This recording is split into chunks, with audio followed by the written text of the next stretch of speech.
Thiago, Gigi, are they available? Yeah, they're out for this game. You will see the report there. They have a grade 1 injury, and yeah, it's not a big one, but it's a grade 1. Both day to day for the most part? We'll see. We'll see. The time frame, it was just yesterday confirmed. I have to see how they are progressing. Everyone recovers in a different way through those grade 1s, so for some of them can be 1 to 2 weeks. Some guys can be day by day, depends on the position. Both are different locations in the body, so we will evaluate them later on. So to clarify, they both have grade 1? Yeah, both. So just to clarify, with Yorgos, it's not concussion? No, thanks God, no. I was worried, I had this bad experience with Caleb in one friendly match, I think last year, where we thought he was okay, and it was a big impact. When you rewatch, it was dangerous, so I prefer not to put him at risk. Also, he was already complaining a little bit about the hamstring, so I prefer to take him out, but more than anything for safety for Gigi. So with Gigi, it's a hamstring, is that right? And then with Thiago, it's a calf. Yeah, correct. I was listening to Brad after Wednesday's match, and really, I don't remember him being as passionate and as upset after a loss. I mean, I'm sure he takes every loss personally, but do you see that passion? Do you see that mindset throughout the team? It's just that we have to get after it. We have to, Brad's words, just come ready for battle every day. Do you see that in the team right now, or?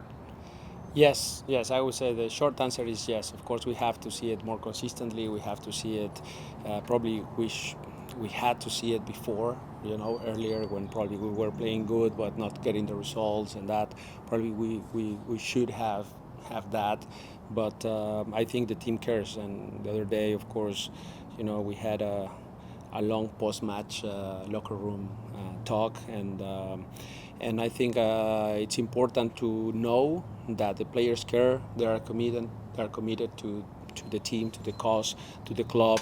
They understand where they are, and I think we just need to wait for that reaction, right? That moment, because one thing is they want to do well, they want to win, they care. It's a matter of, at times, it's not the only thing we need to have. At times we need, confidence, belief in each other, a couple other things, but they care, they want, they are as passionate as Brad, of course, and we're just waiting for that little moment of turnover, and then I think we will learn our lesson, and we will try to be as committed as we are in these moments. And I think it can be a good story to tell at some point if we start to get some good results, and I am very positive on that. I hope we can show it tomorrow. You have Stian back in the starting lineup. How does he help the team and help you, kind of the team execute the kind of game model that you want to see?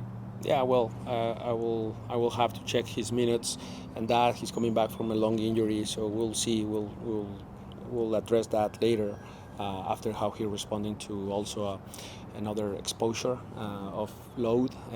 But trending in the right direction. I think the impact mentally for the team is huge. I think both games he entered into the game, and we immediately were a little bit more aggressive. Immediately we're a bit more proactive, a little bit more, it's a different vibe when he's on the field. So it's not like it's one guy's responsibility or one guy, impact what we need. We need 11 guys that impact the game, but he's certainly one that motivates the rest because of his enthusiasm, his passion, his willingness, and his proactiveness to be aggressive. I think that's something that he's been very good, and yeah, I'm happy to have him back. How do you, of course you have Open Cup against Charleston, a very credible USL Championship side, can really cause problems for maybe half the league, half of MLS, to be honest with you. How do you balance your player selection tomorrow with who you put out there on Tuesday, especially with physical condition and all of that? How do you balance that? Well, I'm thinking only Nashville. That's what I can tell you. Then Tuesday we will see right after Nashville. We will see. I told today the players, hey, let's be in the present. We're not playing the third half or third, however you want to see it, of the game against Cincinnati. We're not playing that one. And at times, after losing a couple games and that, you feel like, oh my God, and we're going again with that negative mindset of the last game. We're not playing the last game. We're playing this new game. It's Nashville. If we would have won the last three, Nashville away would have been a difficult task regardless of we were winning or losing the last 3 games.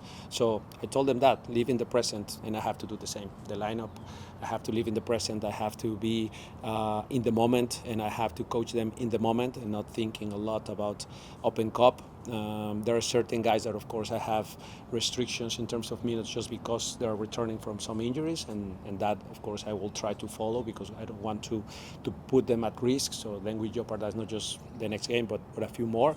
But other than that, I'm thinking only in how we can win tomorrow. Gary Smith left the club, left Nashville yesterday. Parted ways with them. What's your relationship been with them?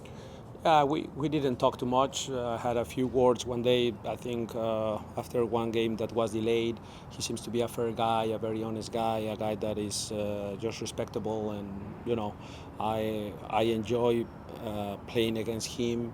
And I think he did well. He had a very clear style of playing. He was committed to that. The players were committed to that, and they had some success in certain seasons. They were very competitive. They went to the final against Miami. So I think he did very well.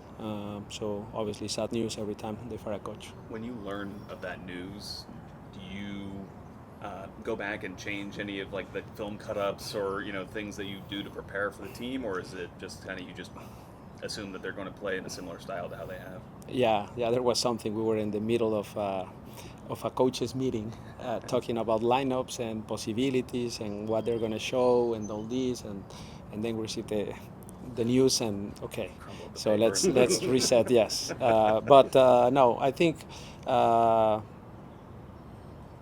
We're expecting kind of the similar trends that they have had. It's so difficult to change a team style-wise or certain things in 2 days. I think it's so difficult for any coach. So we're expecting very similar. So we just show the players, maybe not the formation or anything like that. We explain what they've been doing the last couple of games, but more than anything, the kind of the patterns that they follow with the players they have. They're being playing 5-3-2 and 5-3-1-1. Mokhtar next to Soric behind, and then runs in behind. The midfielders working really hard. Back line of 5, transition with shuffleboard. I mean, a couple of things like that we have shown to the players, more like tendencies they have as a team. But honestly, with all the respect for Nashville, because they're a great team, great club, great organization, tomorrow is about us. It's about us, and I put everything, all the emphasis on the players. It's about us. It's about us thinking and living in the present and being. I told them, let's try to be back to where we were probably 4 weeks ago. Where everyone was talking about how good we were playing and expected goals and all these numbers that were very, very, encouraging for the future.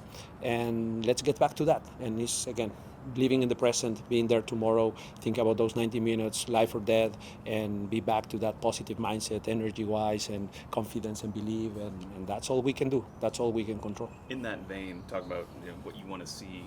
What do you want to see from your team? Like when you're standing there on the sideline, like what are the things that you're looking for from your players in this game? Probably 2 things: fight, competitive mindset. And the other one is confidence and belief in themselves. I think that's something, not that we haven't fought. I want to be very clear with that. It's just I want to see a little extra, a little bit more alert, a little bit more committed, a little bit, maybe it's 10%, maybe it's 5% more, but we need 10% of each one is 110% better as a team. So we need that little extra boost now that maybe the confidence is not there, the connections a couple times are not as sharp as it used to be, so fluid for us to attack and getting those movements. Now it costs a little bit more. So now we fill that gap with energy, with passion, with runs in behind, recovery runs, everyone committed, everyone alert, everyone talking, good vibe, good energy. That's how you fill that gap, in my opinion. So let's try to fill it with that. And then the other one is, again, trusting your teammate, trusting yourself. If you are 1v1 on the flank, I want you guys to go. There are opportunities to go 2v1. Let's go with everything. Let's try to put them under pressure, crosses, numbers inside the box, active defense. So again, the things that we're committed to as a team, let's try to get back to that with confidence and belief. And again, controlling what we can control, which is our performances. When going through a tough stretch, how much do you lean on that leadership group that you created to increase morale in the team?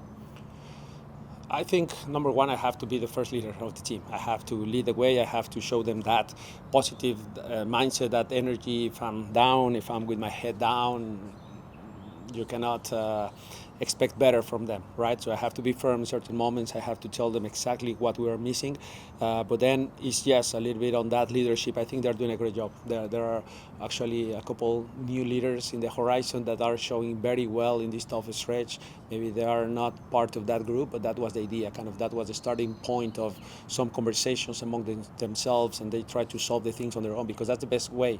I think when you force things as a coach and certain things have to be on your way, they can follow, yes, but when they are committed because they created and they are involved in that process of creating new things or in these tough moments, that's where the connections come. And I always say this, it's so easy to be a leader when things are going well. It's so easy to take care of the guys that don't play, but we're winning, come on.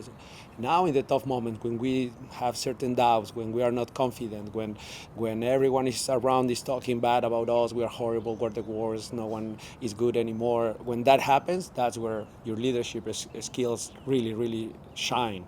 And I've seen that, so I'm actually quite happy and proud of that group, that they're doing a good job on that. So it's just, again, we're doing a lot of good things that probably are not showing in the games, and we just need that proof. And I think after that, hopefully we can be back.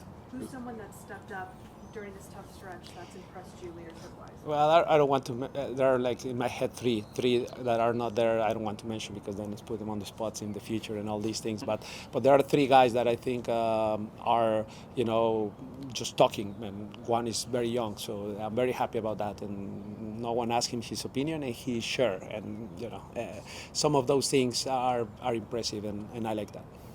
This is, of course, Dax's first night back at Nashville since you all acquired him, and then Daniel as well. But have you discussed with them the emotions of coming back to a place that they know very well, especially in Dax's case, having been in Nashville over the past several seasons? Yeah, I send those two to spy them and to ask as many questions as they can to the people they know. So no, I never do that. I ask them a little bit about, of course, kind of the tendencies of certain guys that might be back from injuries, and that, how are the tendencies, who can play long throw-ins, stuff like that. That I think is normal, but I hate when you send players to spy or to get information from others. I don't think it's fair. I don't like to go on that route. So yeah, no, they are just sharing kind of the insight on certain tendencies of guys, and that's all the information. But yeah, they've been very good on that. They've been, hey, this guy can do this guy can do that, and they know them very well. So I think that's been positive. How does the midfield function when you have, I think it was a 6 and 2/8 is how you kind of approached this last game? What does that change for you all in the way you set up? Well, yeah, I had a 6 and kind of 2/8 10/10s, more 8s. Sure. Yeah, Dax and Ajani. So the intention was, of course, you saw in the game, rolling out Ajani, trying to push higher Caleb. So he's in that, So Ajani will tuck into the left side. I'm sorry? Ajani will tuck into the left side. Yeah, Ajani went almost as a false fullback, and then from there Caleb was higher on the field. Mm-hmm. And then if the wingback jumps on Ajani, then the space to Caleb in behind to trade them with pace, but also Thiago coming in the pocket. Kind of the play in the goal we considered it was that, but probably, maybe we didn't see Caleb in behind, but that was the idea, to pull out Miles and then how we can explode that space with Caleb. And at some point, if they cover that space, maybe Thiago's in the pocket or Ajani's on the ball and he starts the numerical advantage. So there were a couple of things, a couple of shifts tactically that we tried. I think there were a couple that worked. There was one combination in the first half that those three combined very well. Shande was there at that moment, but they combined very well, and Caleb was in behind the primacy zones, so he did that, and a couple times on the right side. The patterns were different on the right side, but we create a few crosses from decent areas, and there's something there again. Numbers inside the box against back five has been a topic for us that we address in the film, and something we can do better for sure. But I think I was happy in certain plays how we progressed the ball back to front, and we got in certain dangerous areas. It's just, again, can we get in deeper areas to be a bit more aggressive? Can we have more numbers inside the box, more runs into the near post, more movement inside the box to have more opportunities to score? So those are the things that we can do better. We show in the film, and yeah, I expect better tomorrow. Were you still asking Shande to check into the pocket in the same way that Thiago was? Or did that change? A little bit, yes, but it was, I think the best of Shande is in the final third, 1v1. So again, losing Thiago wasn't in the script, and you don't have anyone really similar to him, probably because of the skills and the talent. Shande is the closest one to that, but you know, it was also unfair for me to judge Shande in that position because it's not his position. So yeah, that changed the game. That kind of brings me to a broader philosophical question. So stay with me. Okay. MLS has so many imperfections. They're kind of baked in to where there's a lack of depth in rosters. There's a lot of injuries. There's changes. Can a game model like yours work effectively in MLS when the conditions are almost never perfect? I hope it does. I hope we can do. I think we've been a little bit unlucky with injuries. I think that's what I think. This year, we've been a little bit unlucky, not just with the injuries, but the key positions that we have lost 2 or 3 players in the same position at the same time. Some, like this one, into the game, we get some injuries, and then we have to adjust, and a lot of things like that. I don't remember many times with Seattle Sounders that happened. I remember a few, but not as many as I had this year or 2022. So that's a little bit for me unlucky on that. But I think last year we were a bit more stable. We were decent. We were okay, and rebuilding kind of certain positions. I think with all the moving parts, I think we did a just okay job at in the level of the team, and something to build on. And then this year again, a couple of those imperfections that you call in the league, whether it's the depth or the salary cap and all these things, is part of the league. But it's a league that is fair. I think it's a league that aims for parity, aims for equality, and then is really competitive and is really difficult. So I love that, and there's always the positives and the not so positives of that.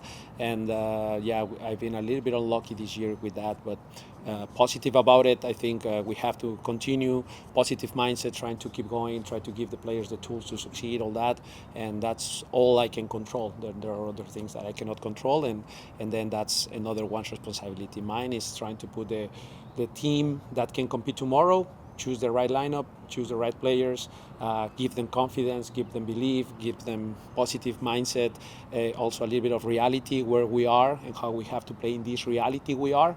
But other than that, be positive and try to get that result that change the mood of the locker room.